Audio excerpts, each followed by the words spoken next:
భర్త రమణ వివాహేతర సంబంధం పెట్టుకుని డబ్బునంతా తగలేస్తున్నాడని ఆగ్రహంతో పల్నాడులోని పిడుగురాళ్లలోని పుట్టింటికి మాయమాటలు చెప్పి పిలిపించి బంధువులతో కొట్టించి హత్య చేయించింది భార్య రమణమ్మ. కానీ ఏమీ ఎరగనట్టు మృతదేహాన్ని నంద్యాలకు తెచ్చి కుటుంబ సభ్యులను నమ్మించడానికి ప్రయత్నించింది. కానీ కూతుళ్లు అనుమానించి పిఎస్లో ఫిర్యాదు చేయడం, పోలీసులు విచారించడంతో అత్యోదంతం వెలుగులోకి వచ్చింది. నూనెపల్లి ప్రాంతానికి చెందిన రమణ పెయింటర్. పాటు మెంతలు అపార్ట్మెంట్లో షాపింగ్ మాల్స్ భవనాలకు కాంట్రాక్ట్ తీసుకుని పెయింటింగ్ వేయించేవాడు. అతని దగ్గర దాదాపు 50 మంది సిబ్బంది పనిచేస్తున్నారు. అతనికి భార్య రమణమ్మ, 2 కూతుర్లు, కుమారుడు ఉన్నారు. వీరిద్దరికి పెళ్లిళ్లు చేశారు రమణ. రమణకు ఓ యువతితో వివాహేతర సంబంధం ఉందని, సంపదనంతా ఆమెకే ఖర్చు చేస్తున్నాడని అనుమానించి గొడవ పడేది భార్య రమణమ్మ. 3 నెలల క్రితం పిడుగురాళ్లలోని పుట్టింటికి వెళ్లింది. కానీ తాను వస్తానని ఫోన్ చేయడంతో 2 రోజుల క్రితం పిడుగురాళ్ల వెళ్లాడు రమణ. మద్యం తాగి రమణమ్మ ఆమె బంధువులతో ఘర్షణ పడ్డాడు రమణ. దీంతో అతని ఆగ్రహంతో వారంతా కొట్టడంతో మృతి చెందాడు. తర్వాత అతని మృతదేహాన్ని నంద్యాలలో అతని మృతదేహాన్ని తెచ్చి ఇంట్లో పెట్టారు. కానీ మృతదేహంపై గాయాలు ఉండటంతో 3 టౌన్ పిఎస్ లో ఫిర్యాదు చేసింది కూతురు జ్యోతి. తల్లి రమణమ్మ ప్రోద్బలం వల్లనే హత్య జరిగిందని ఆరోపించింది.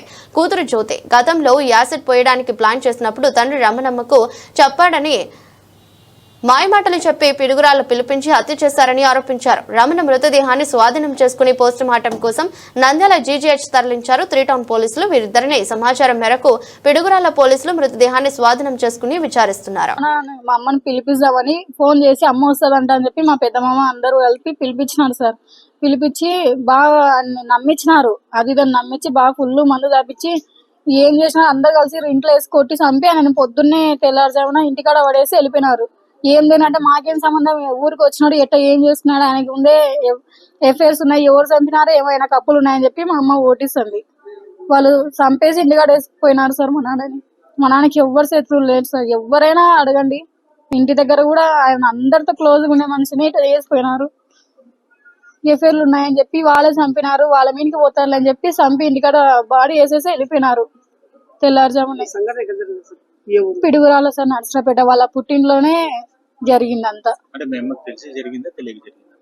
అంత తెలిసి జరిగింది. ఎంత చేసినా ఆయన మానకు ఉన్నాడు, ఎన్ని చెప్పినా నేను రికమెండేషన్లు ఏం చేయలేమని తెలుసుకుంది. ఎన్నిసార్లు పోయినా ఇట్లా చేస్తున్నా అని చెప్పి పోలీసు వాళ్ళు కూడా మా నాన్నకెళ్ళి సర్ది చెప్పి పంపిస్తున్నారు. ఇంకా ఈయన ఏం చేయలేము, కొడుకు ఏం పట్టించుకోడు, ఎవరిది వాళ్ళకే అయిపోయింది, నేను ఏం చేయలేము అని చెప్పి మనోవాది పెట్టుకుని ఆయన చంపాలని చాలా రోజులు చేసింది. ఆ ప్లాన్స్ ఏం వర్కౌట్ కాలేదు. నాతో మా నాన్నతో పోరాడలేనని చెప్పి పుట్టింటికి పోయి నేను వస్తలే అని చెప్పి మంచితనంగా ఎప్పుడు 3 నెలలు అయిన ఇంతవరకు ఆయన ఫోన్ చేసి మాట్లాడేది లేదు. నా బతుకు నేను బతుకుతానా, ఆయన నాకు అవసరం లేదని చెప్పింది. అలాంటిది మంచితనంగా ఫోన్ చేసి పిలిపించినారు. నేను వస్తలే అని చెప్పి మా అమ్మ ప్రేమగా మాట్లాడించి పిలిపించి మందు తాపించి ఏదో చేసినారు సార్. అందరు కలిసి కొట్టి ఏదో చేసినారు. ప్రాణం పోయింది. తెచ్చి ఇంటికాడ పట్టేసిపోయినారు డెడ్ బాడీ. మా అమ్మకి తెలిసి జరిగినాయి అన్ని. మేమేం అనుకోలే, ఆవేశంలో దెబ్బలు తగిలింటే పడిపోయినాడు, నేను అనుకోలే అని చెప్తుంది. ఇప్పుడు ఎంత కొట్టుకున్నా గానీ హాస్పిటల్ తీసుకొస్తే బతకరా సార్? ఇప్పుడు చంపితేనే కదా మనిషి చచ్చిపోయేది. కొట్టినారంటే బతకకుండా ఉంటారా? మా అమ్మ ఊరిపోయిన దాదాపు సంవత్సరం అయింది సార్. ఒక 6 months మా అన్న వాళ్ళ దగ్గర ఉండొచ్చింది. మళ్ళీ మా అన్న వాళ్ళ దగ్గర నుంచి మా నాన్న తీసుకొచ్చినాడు. ఆడికి కూడా పోయినాడు కార్ వేసుకొని పోయి ఏం కాదులేని తీసుకొచ్చినాడు. 1 నెల కూడా ఉండలేదేమో, 1 నెల గట్టిగా ఉంది. మళ్ళీ పోతున్నాడు అదే పెట్టుకుని ఏం చేయాలి మళ్ళీ పుట్టింటి పోయింది. మా అమ్మని చూసొస్తాను పోయి ఆడనే ఉంది. ఏమని చెప్తే మీ నాన్న టార్చర్ పెడుతున్నాడు, నన్ను చంపుతున్నాడు, ఇట వీళ్ళని పెట్టుకున్నాడు అని చెప్పి మాకు చెప్పింది.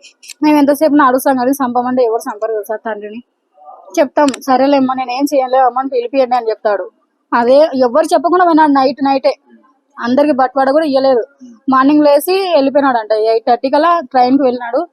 ఆడ బాగా నమ్మకంగా పొద్దునంతా మాట్లాడిచి చేయాల్సిన పని చేసి ఇంటికాడ వదిలేసిపోయినారు మా నాన్న.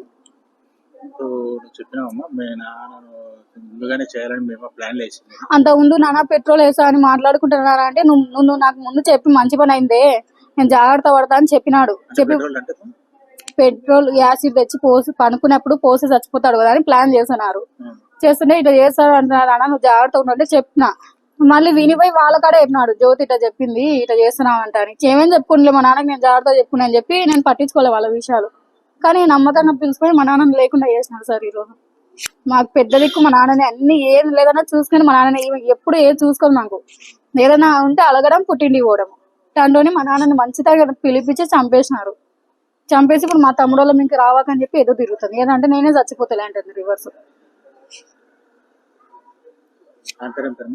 రమణమ్మ సార్.